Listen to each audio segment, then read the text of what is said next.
tinatadyakan mo ah.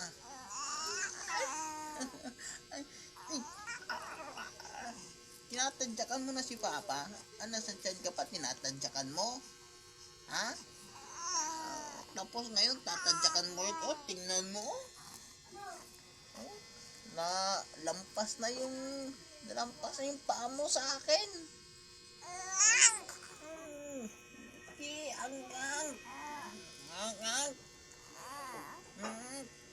Ang matibay ka na, magusto mo nang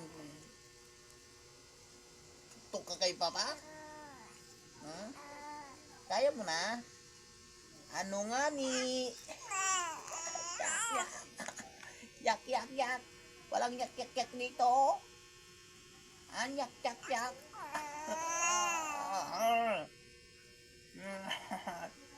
Magkasalita ka nga, isa lang.